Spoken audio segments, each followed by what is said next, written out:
Welcome to In the News for January 16, 2026. I am Brett Burney from appsandlaw.com. And this is Jeff Richardson from iPhone JD. Hey, Brett. Good morning, Jeff. I tell you what, let's start off with sort of a continuation from last week, because when we last met our superhero, you were going to watch a basketball game on your Vision Pro. You weren't watching it live, but you were going to, because you weren't in like the geographical area, the correct area, but you watched the recording of it. And I was thrilled to read your review of the recording, watching this in Vision Pro, which it just sounds like it was amazing. Yeah, my title said it all. I mean, this is the future of watching live sports at your house. I really do think it is. As I started off, I remember way back when we used to all, people, my kids are old, young enough that they don't remember the days when we used to watch standard definition television, but we do, where, 4:3 and, it was grainy and you had to get close and stuff like that. And when that transition happened to HD, which for me happened a little over 20 years ago, when I got that first HD TV, the screen was wider, so it was closer to a movie theater, but the definition was so much better. I mean, I remember for football games especially, like, oh my goodness, this is the way that you want to watch things. There's no comparison. And of course, now we all take that for granted. And I had that similar level of wowness when I watched what Apple did for this basketball game, because they had these immersive cameras that, take 3D video with, left and right eye is different. And, as I know from the other immersive videos that Apple has for the Vision Pro, you feel like you are there. And so here you felt like you were at this basketball game, the Lakers versus the Bucks. They had a camera position that right next to the court, right in the middle of the court. So when the camera position was there, I could look left, I could look right, I could look up, and I could see the scoreboard and the things above me. And, it was as if I was there. The resolution was just a tiny, tiny bit grainier than some of the other really slickly produced Apple videos that they have that you've seen before. Even the one, like, for example, the Metallica one that was so good with that concert. Is, and I don't know, it's the nature of the equipment or the fact that they were streaming it live, whatever it is. But I mean, that will improve over time. But again, don't get me wrong. After a minute or two, you don't see what I'm talking about. But it was great. It was like you're sitting there in these courtside seats that I would never be able to afford because they cost thousands, if not tens of thousands of dollars. And it was a great way to watch a basketball game. And it really gave me the feeling of being there in that fantastic seat. Plus, it was even better because unlike being, stuck, quote unquote, in a seat that's an amazing seat, they would move the cameras so that when the action was close to a basket, you would get this view from behind the basket in a place where you could never sit in real life, where you could actually see the faces of the players as they're there and see the dunks and everything else. And we've seen these views before on a regular television, which is 2D, but when you're there immersively and you can just sort of see it 3D, it's as if you're actually sitting up there. It is really something special. So that aspect of it was amazing.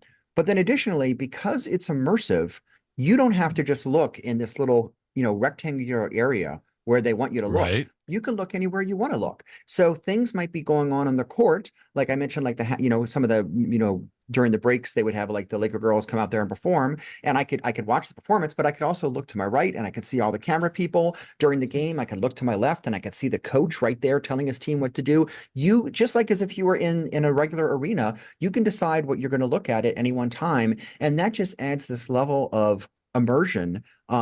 That is, it's hard to describe. It really is a whole different thing. So much that like, I want more of this. I'm glad that Apple's going to do some future games. It worked particularly well for basketball because the court is of a size that if you're sitting there in the middle, you can pretty much see the entire court left to right. There was a tiny part that was a little off camera in the very corner, but you could see it from other angles.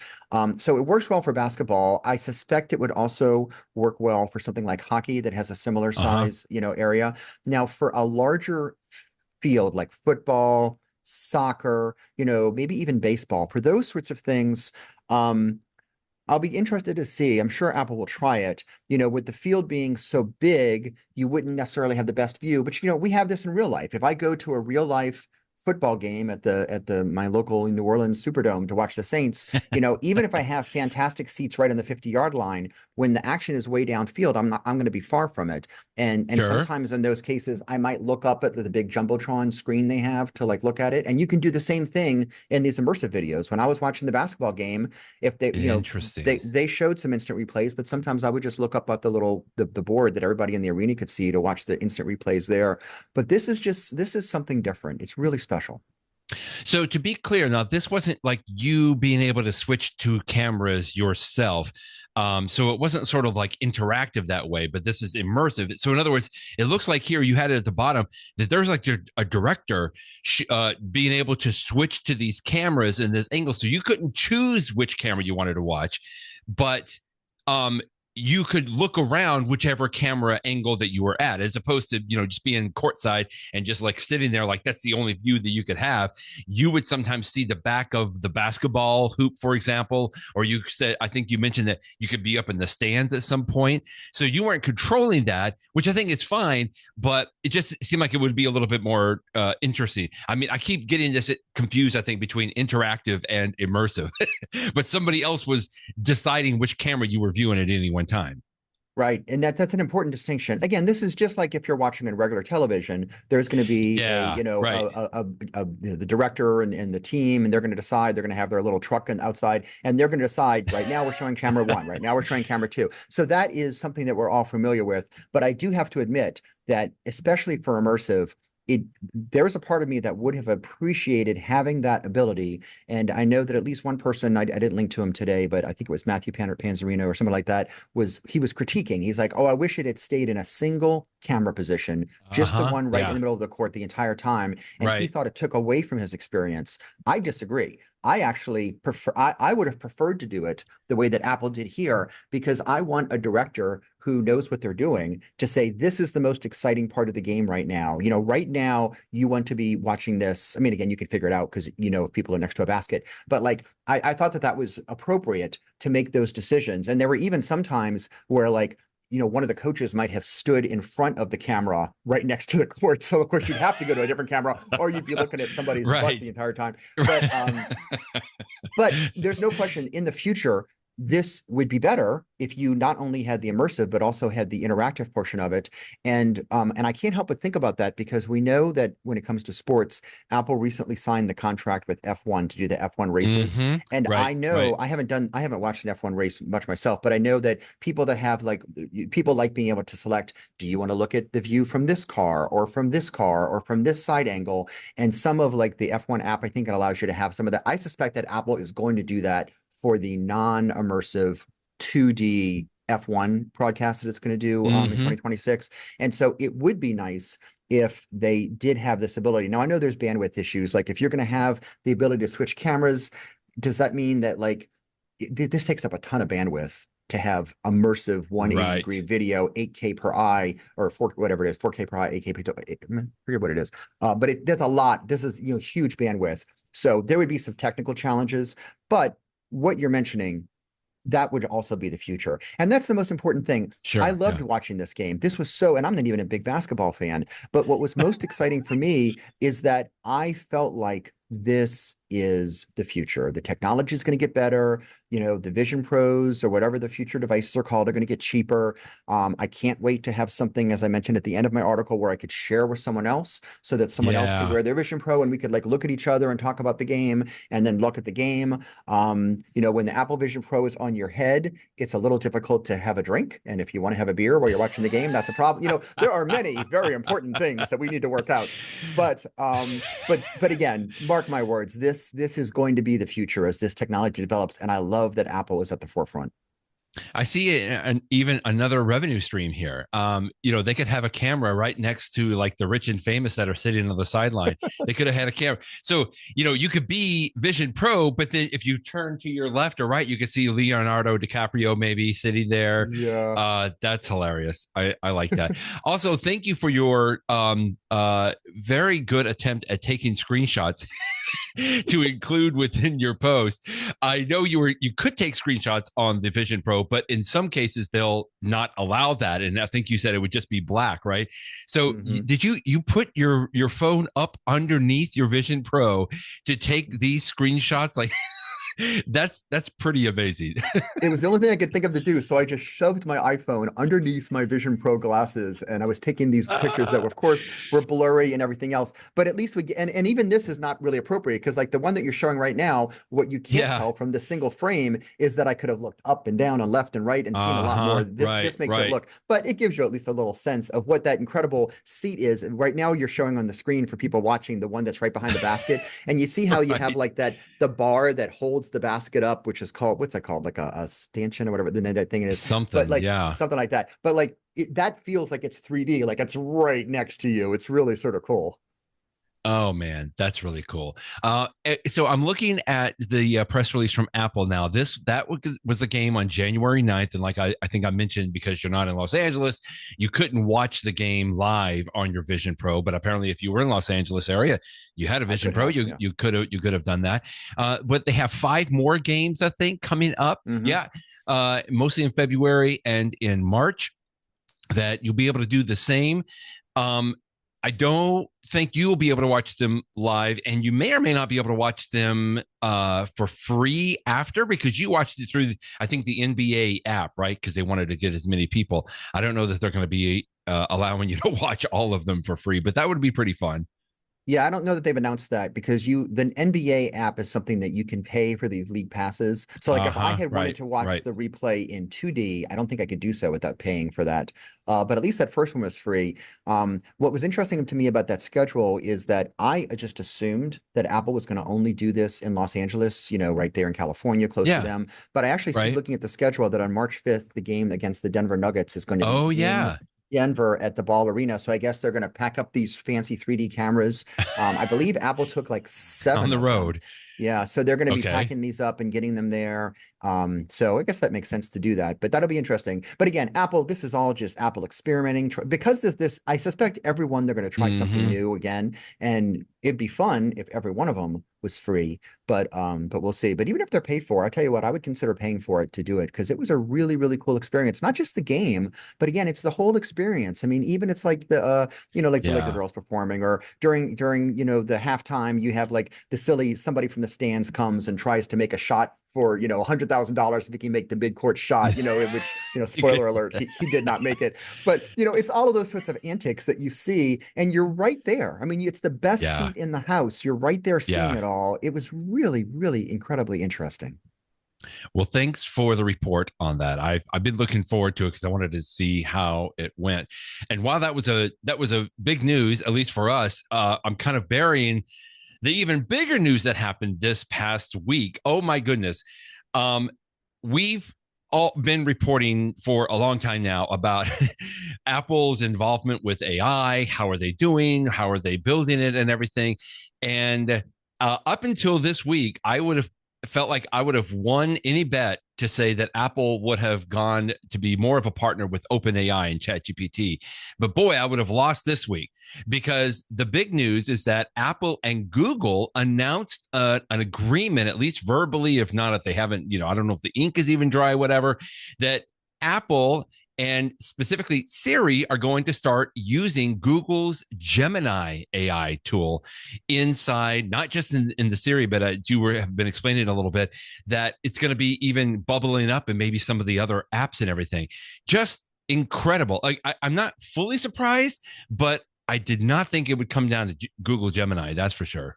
Yeah, we all know that when Apple first announced in the summer of 2024 that they were going to have all these cool new AI features coming out, including an improved version of Siri, that they were trying to use some AI foundation models that they had developed in-house. And for whatever reason, apparently they just weren't up to snuff. And so last year, the word got out that Apple said, well, there's other companies that do this. OpenAI has ChatGPT, Google has Gemini, Anthropic has Claude. There are some other companies too that do this. There's a French company. And there's some companies in China. I'm sure that Apple looked at them all and said, well, other people are ahead of us on this. Maybe we should just go with what we think is the best. Right. And yeah, it means we're paying some money, but at least we have the good technology. And again, this is not going to necessarily be at the top level that you and I as users will see. This is the foundation models at the bottom. This is going to be, the code that's running Okay. on sometimes on device, sometimes on Apple's own private servers and stuff. But it's just that they have decided to use the Google Gemini code. And what I find a little, I mean, you're right, Brett, that because of Apple previous efforts with ChatGPT, you might have thought that they would use it here. The thing that makes sense here is what Apple wants to do with AI is, use it especially on iPhone, all their platforms, but especially the iPhone. And that's something where Google and Apple sort of have similar interests, right? Because Google has its Android platform and its own Google phones, and Apple has phones. And so it would not surprise me if the types of approaches to AI that ChatGPT was doing, OpenAI, they were more for just like a big, it was a different approach. It was a different approach than what Apple and Google had in mind.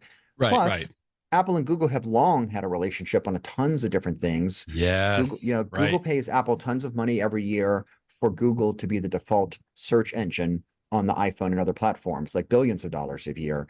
And so, maybe they'll just say, well, okay, you already pay me X, maybe we'll just get like a discount on that and you can throw in Right. Gemini for free. And we'll use it for the foundation models. And one more thing, Brett, you just said that the ink may not be dry on the deal. We don't know. But if I had Yeah. to guess, Right. Right. I actually suspect that this was agreed upon a while ago, like last year. Yeah. And it's only I being think you're announced right. now. And the reason I Right. say that is because some of these press reports are saying that the new version of Siri, which again, Apple first told us was coming out way back in 2024, they're saying that the new version of Siri is going to come out this calendar year, 2026. And Okay. so this makes me think that they've actually been working together for a while. In fact, Apple recently hired someone, his name slips my mind right now, who used to be in charge of Gemini at Google. There's Oh, just a lot of okay. signs here that this probably has been in the works for a while, even if it's just being announced right now. And that's good. And the reason I say that's good is because I want something like soon, right? I want to use it today. So hopefully they are far enough along that maybe this spring or maybe more likely this summer at WWDC in June, Apple's big developer conference, maybe they'll announce this as being like part of Yeah. iOS. We're in 26 now, maybe iOS 27 or something like that. So, maybe we will start to actually be able to use this, come September when the next version of iOS comes out, maybe even sooner this year. We'll see. But I hope it's soon. I just Googled it. Apple hired Amar Subramanya, who previously led engineering for Google's Gemini Assistant and There you even go. worked at Microsoft. So, wow. And Yeah. when was Good call. that they announced Interesting. that? I want to just say it was in the last year. I Yeah, didn't it get was an actual sometime last date year. Yeah. on there. So that makes me think that this idea was at least percolating for a while. I think one of the reasons, obviously, as you alluded to just now, that I thought OpenAI was got to be the top front runners because it's already sort of built in, right? If you ask Siri a question and they don't know, would you like me to check ChatGPT? Like they already had Right. a very, very surface level kind of a relationship going on there. So that's why I thought. But on the other hand, when I saw this, I thought immediately back to Google Maps. Like once upon a Sure. time, iPhone did not, when the Apple needed to have a Maps app, they knew that was something that they needed. They didn't have a Maps app, so they just basically started using Google Maps. Like that was the default map app on the iPhone, and to the point where today I still use Google Maps probably primarily than the Apple Maps. I mean, Apple Maps continues to get better on that, but I remember that was such a big deal. In fact, there was a lot of brouhaha when Apple tried to make that change because it wasn't as good as Google Maps. But they've long had this relationship. While at the same time, I like how the reporter here for TechCrunch, Rebecca Bellan, mentions at the very bottom of this piece that they're also have many lawsuits against each other that they're going through. It's like antitrust lawsuits and stuff like that. But that's just really kind of business par for the course a lot of times on something like that. At least from a consumer level, from those of us that want to interact with this information, with these apps and with this technology. I mean, it does make sense in that way. And maybe Apple, in fact, I'm confident Apple has been working continuously on their AI products. It's just that, if they know they're a patient company, they can't get to it maybe in 2 or 3 years. This absolutely makes sense to utilize what Google Gemini can bring to the table right now. And I think it's a good move.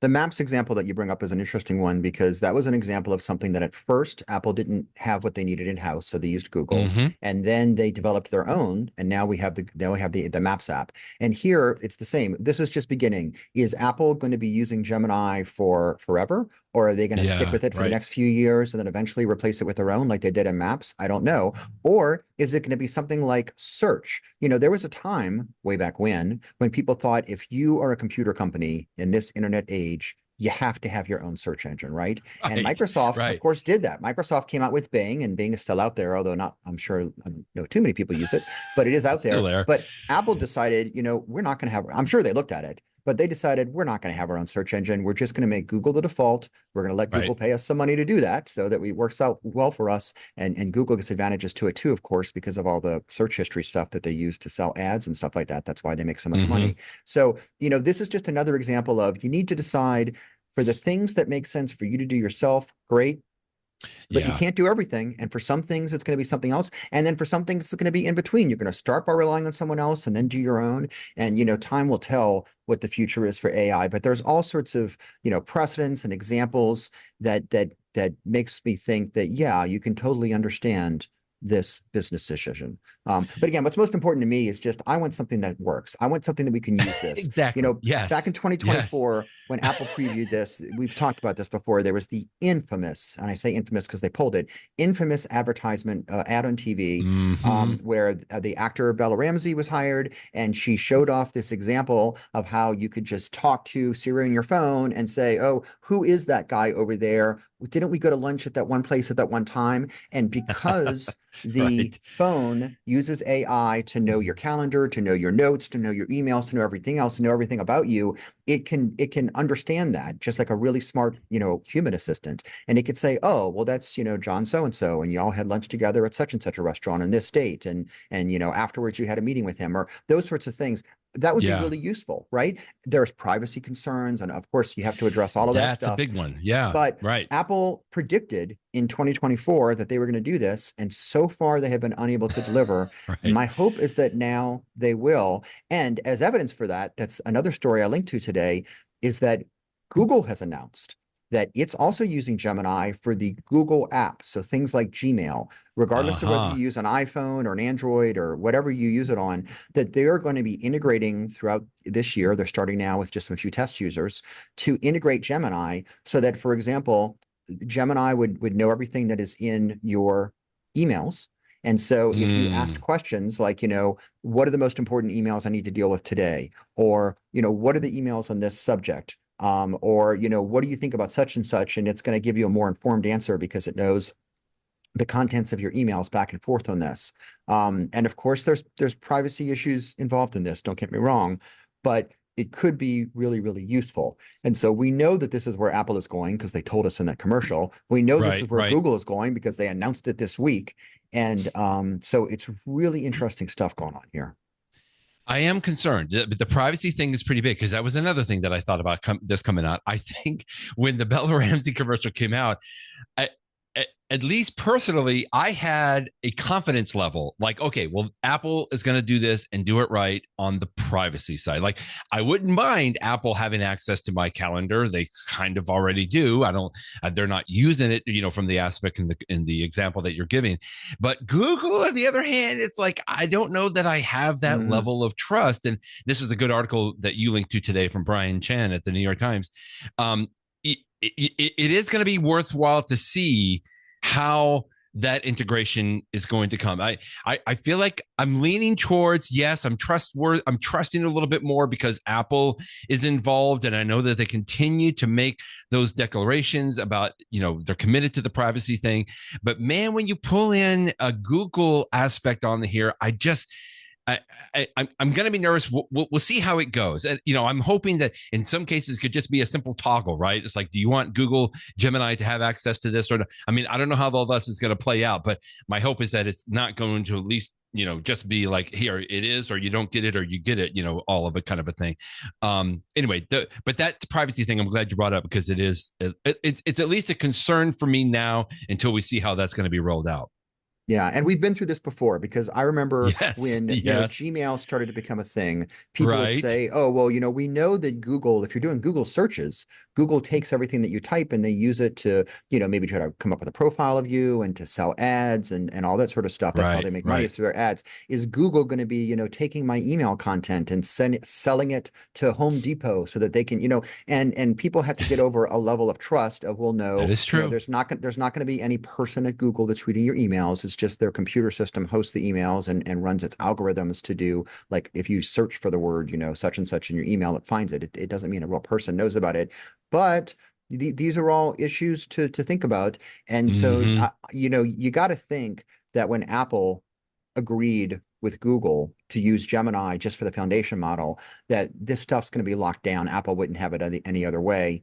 And in Google itself, the thing that they announced this week for their apps, they're going to have to make people comfortable with the privacy aspects of it. And then, especially, as attorneys, we have to be even more, cognizant of, attorney-client privilege and confidentiality and stuff like that. So these are important. I mean, I feel that they will be worked out, but make no mistake, these are things that we need to figure out the answers to, and that's why there is this article in the New York Times about it.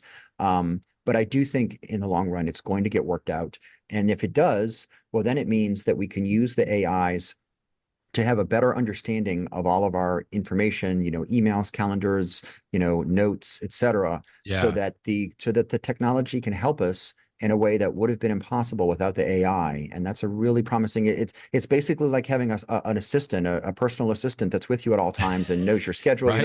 People in Hollywood might have the person that's always with them that knows everything about them and stuff like that and organizes their life.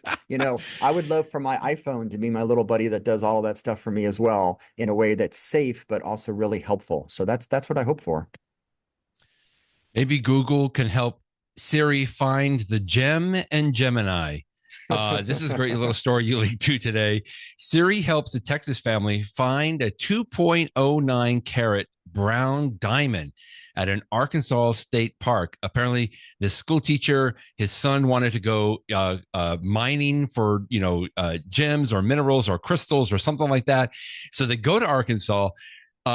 Couldn't find anything, getting ready to leave. And all of a sudden, it sounds like in the story here that because they were getting ready to leave, but he found this brown diamond right at the very end. Now, I think, as you said in your comments here, it's not like Siri knew that this is where the diamond was going to be. But I don't think they would have gone to this particular state park if Siri hadn't at least recommended it. And I just thought there was a cute story.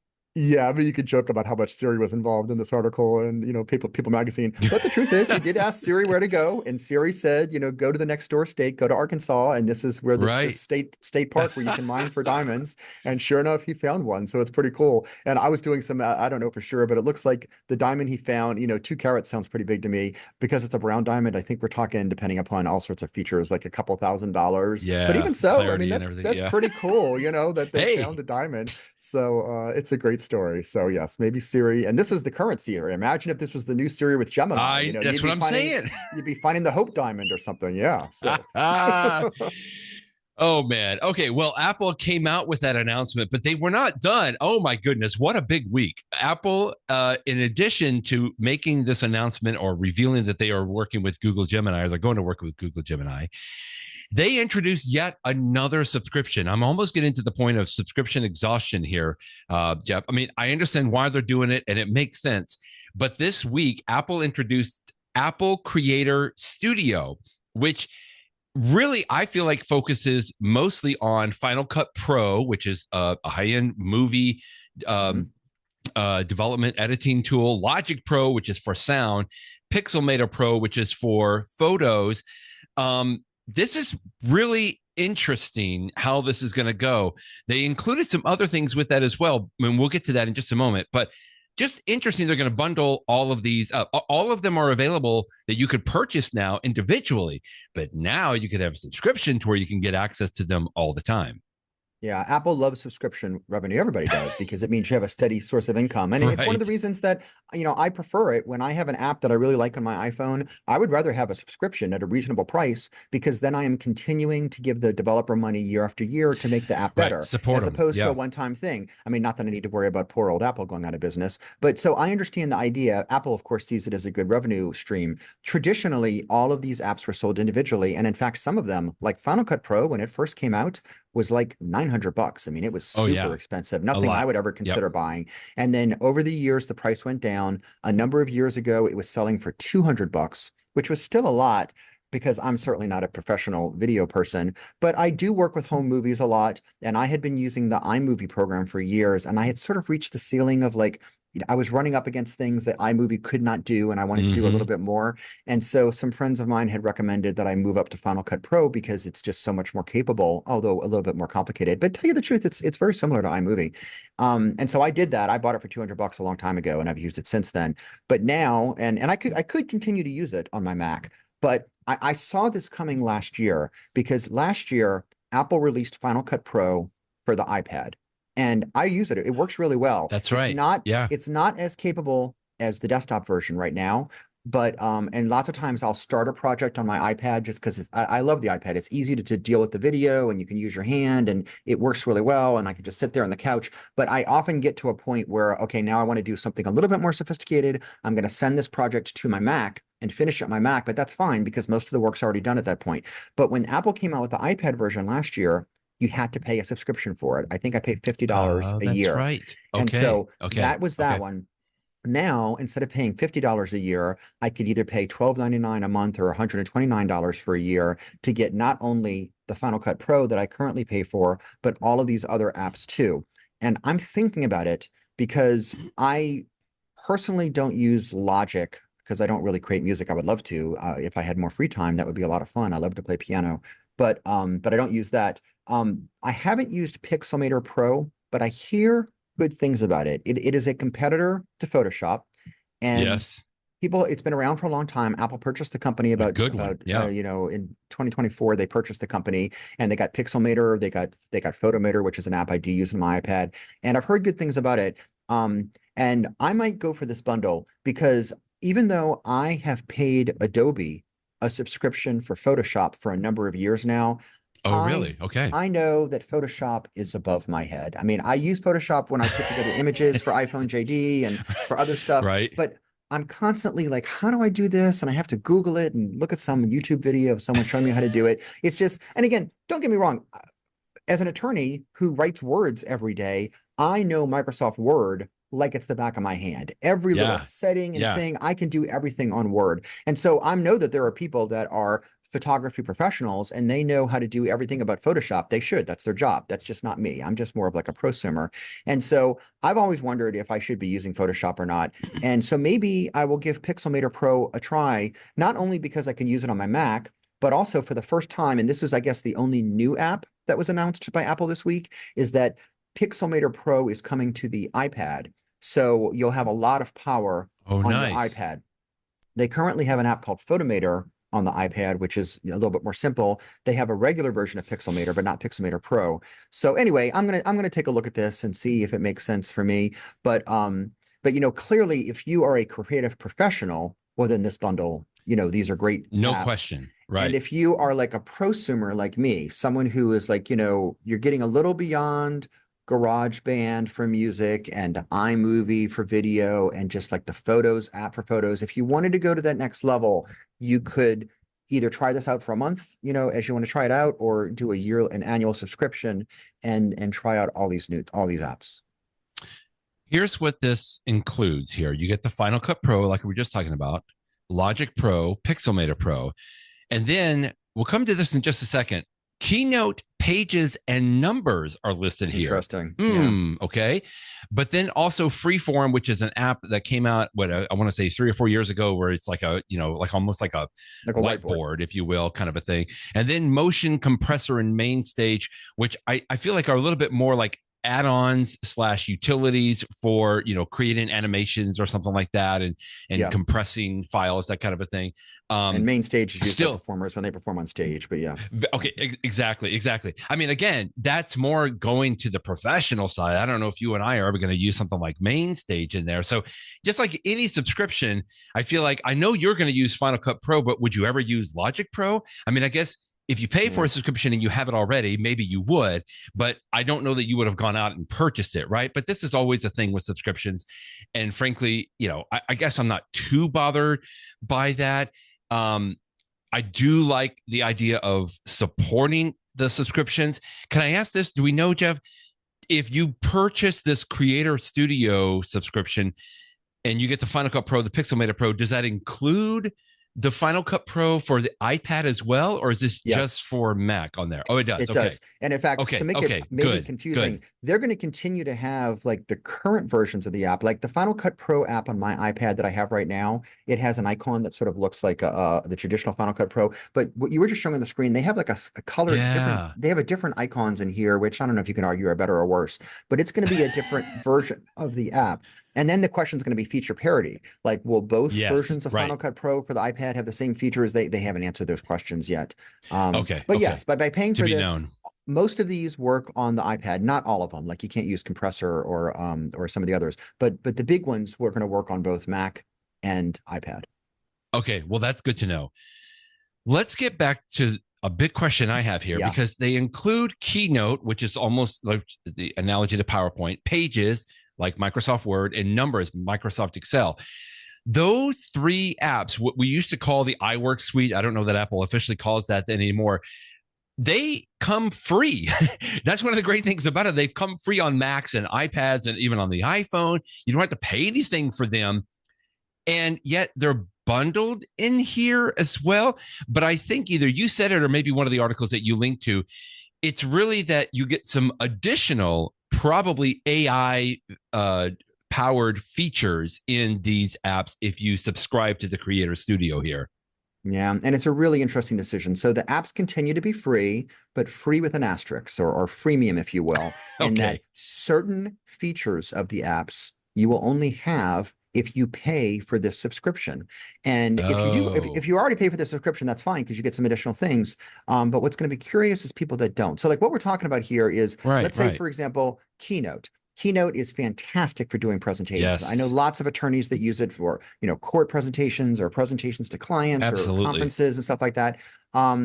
And apparently, if you subscribe to Apple's new bundle, you will be able to get some additional Keynote features, like, for example, some templates. It's always nice to have a really pretty looking template. So they'll have some special templates that do it, and some technologies that use AI. Like, for example, if you have an outline, it will turn the outlines into slides. This is something you can already do on Microsoft with Copilot and stuff. You can create, in PowerPoint.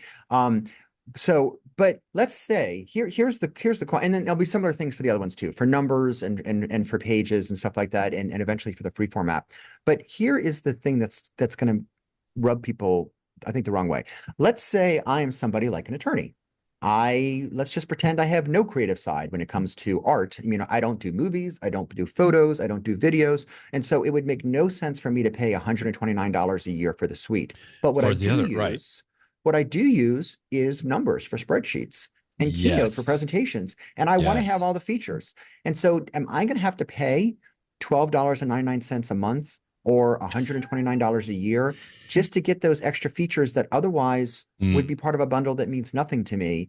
Right now, it looks like the answer is yes. Now, maybe Apple will offer some way that you could get just the add-on features without all the creative apps for like a lower price.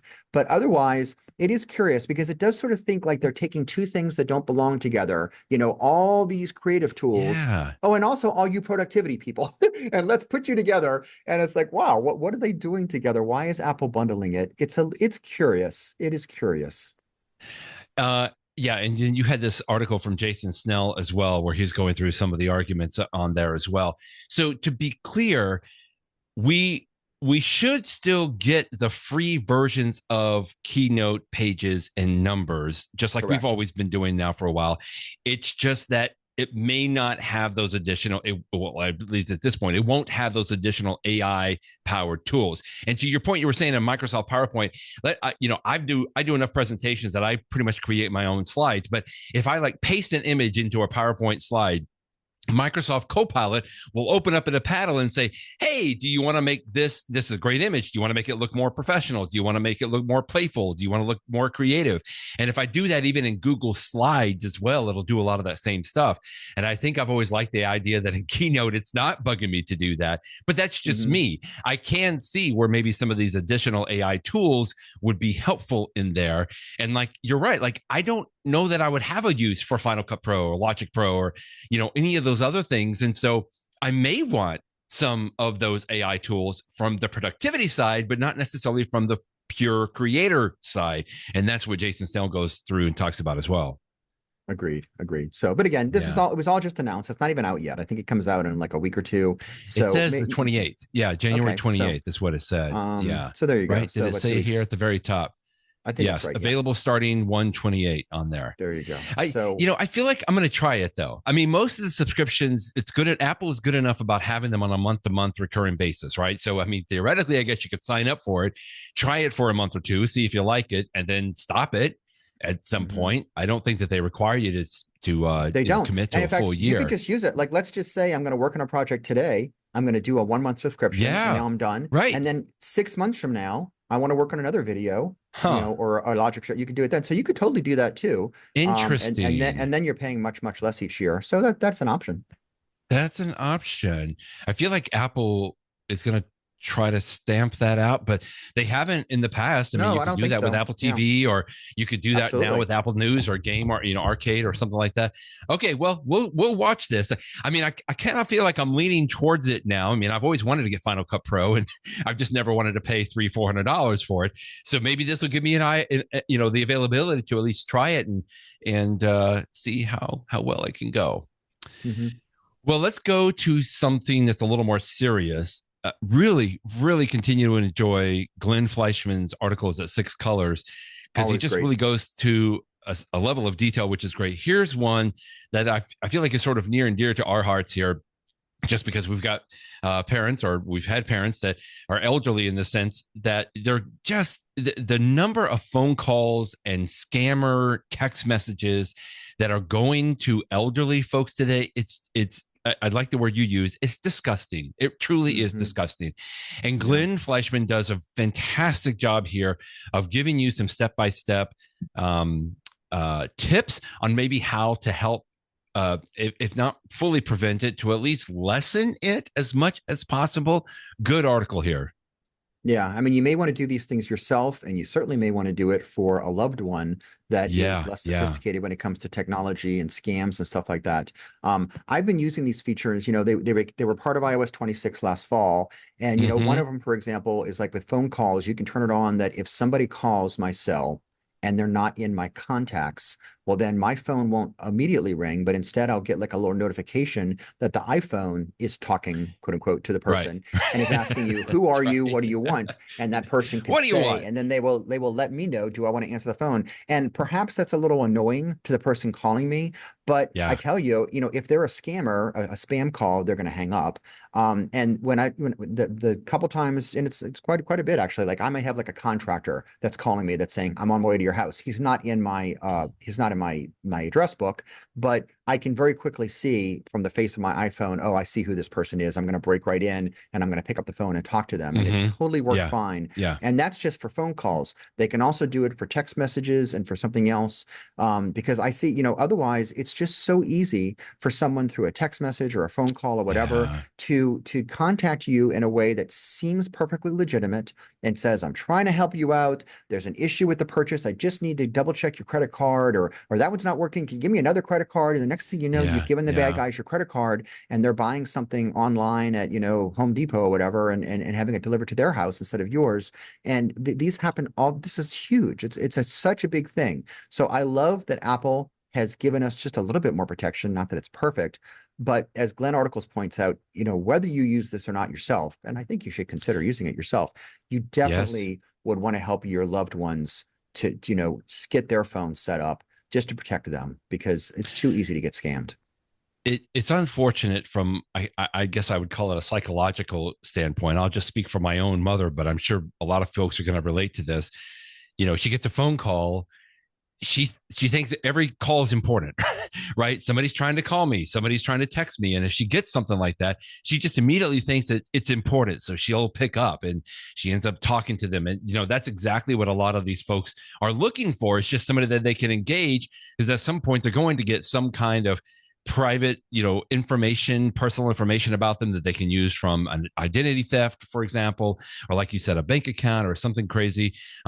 I've made my mom recite a rule to me, Jeff, like if if somebody's trying to sell you something from the phone or a text message or the television, it's not worth it, right? It's a scam. Like, just don't do it. And that's helped a little bit. But she'll still get phone calls and these text messages that will either come from a scammer or spam or something like that. And I just hate to have to explain to her, no, that's not real, mom.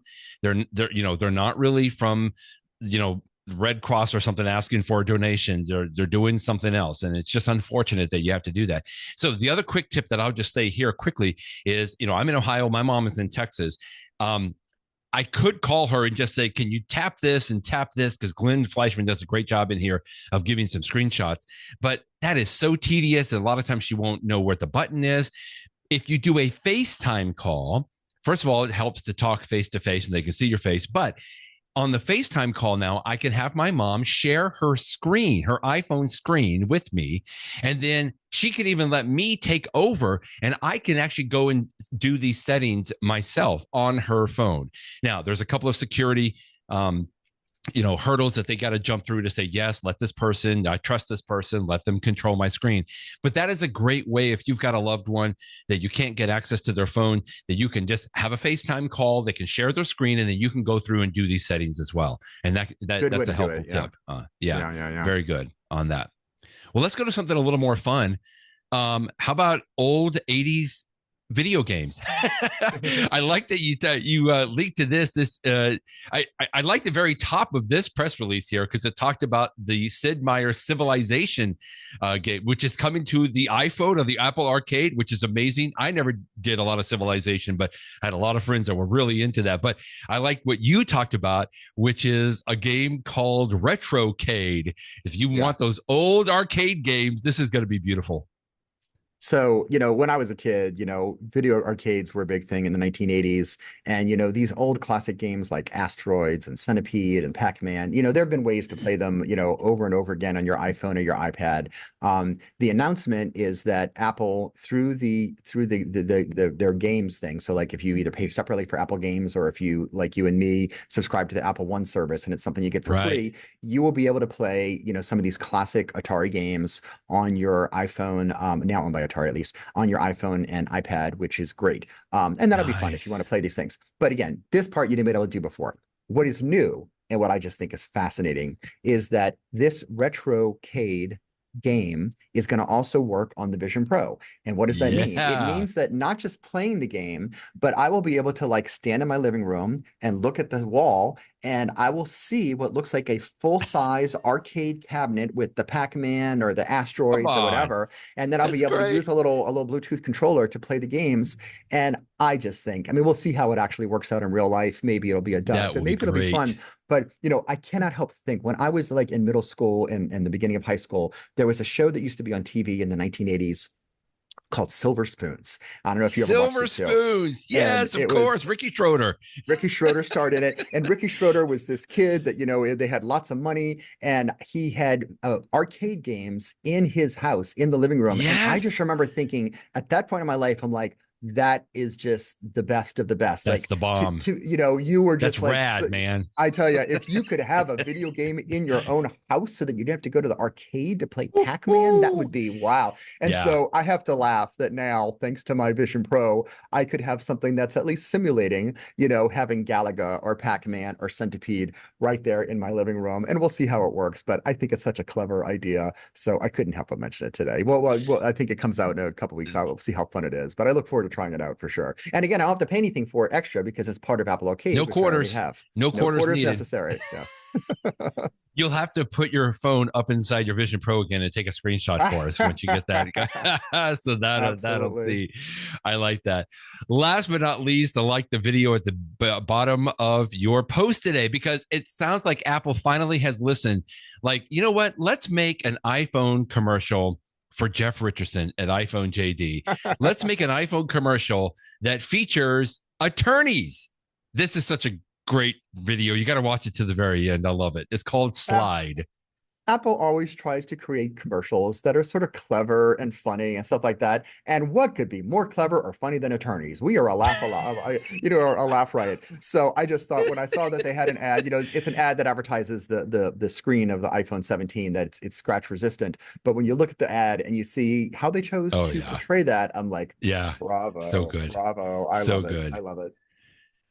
In the know. In the know. So I think it's got to be now 2-3 years ago that I remember one of my like picks of the week here. My in the know tip was a Christmas present from my daughter, the Ember mug, Ember, Ember mug. And many of you have probably seen these today. It was a smart mug. Well, it still is, that you can basically, it's got battery in it. So you can basically take it off of its little coaster and it will keep your beverage hot according to the temperature that you select. I had the app on my iPhone and it was great for about a year.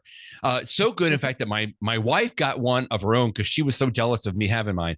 About a year and a half after I got it, the battery just went out. And I was so distraught. I mean, this is really first world problems here. But I found that I could still use it as long as I didn't use the battery, but I just kept it on that little powered, plugged in coaster all the time. So I'd have to have that coaster with me, which didn't allow me to take my battery powered smart mug around.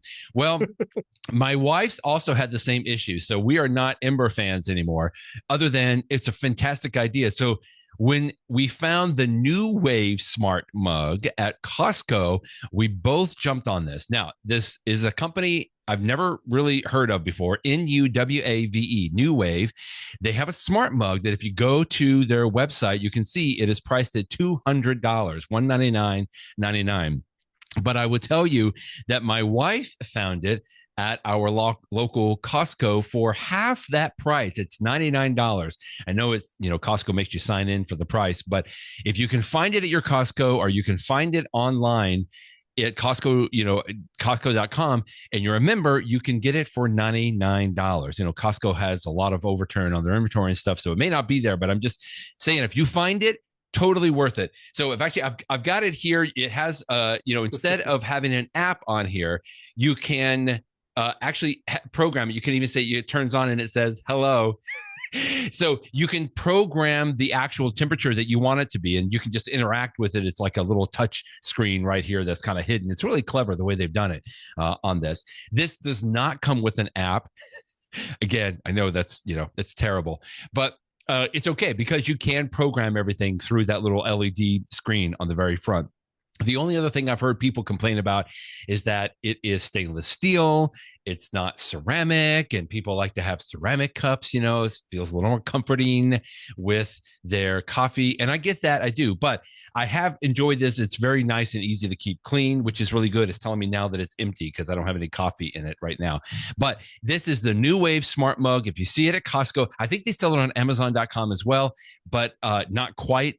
For a little bit of a discount, not quite $200, but if you can find it at Costco, $99, great deal. That's my pick. Now, the website says that it's great for a long meeting because it can last, cordlessly. You can keep it hot for 5 hours. Yeah, that can be true. My wife uses it and gets probably about 2 hours easily, but she keeps the lid on it. You can see this lid here in the picture there, Jeff. I don't like having a lid on mine. So, but I'm okay. Like, it's not going to take me longer than an hour to drink a cup of coffee, hopefully. So I'm okay just leaving the lid off.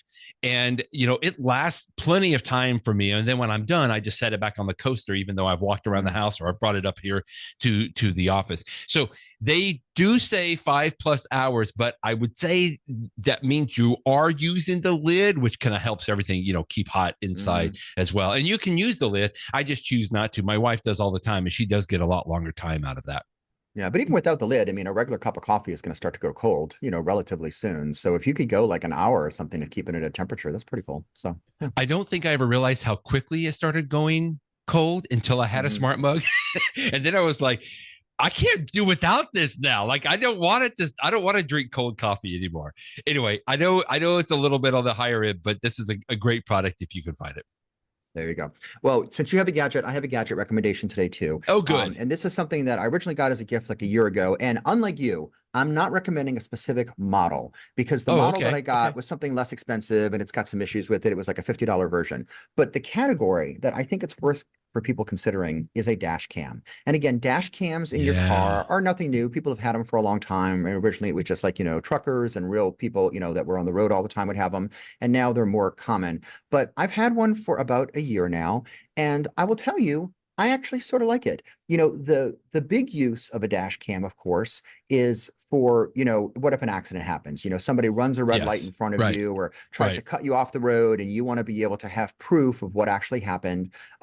Maybe as the attorney, I'm always thinking about evidence and stuff, but you're creating the Yes. evidence of no, this is what actually happened. And so hopefully that will show that I was in the right. And these absolutely work really, really well for that. But I've actually found over the last year that sometimes just sort of the serendipity. I mean, I might be driving around and the next thing you know, I mean, it's New Orleans. There's a parade for everything. There'll suddenly be a parade or something else interesting. And then afterwards, I might want to just sort of like take a look at that video again or share it with, a friend or my spouse, my Right. family. And so by having the dash cam, it comes on, the model that I have, and I think this is common, they sort of mine plugs into the cigarette lighter adapter so that Okay. when my Okay. car turns on, it just automatically starts recording and it records everything. And then it keeps a certain amount of recordings and then records over itself after about a week or so. But if you want to take Okay. anything off, the model that I have has like one of these little micro SD cards that you pop out and then I can put it on my iPad or my computer and pull it off. Some of the nicer models, what I listed to here was this Car and Driver did like their top 5 models that was a couple months ago. And Yeah, so like these are they have good. some, models that are as much of like $400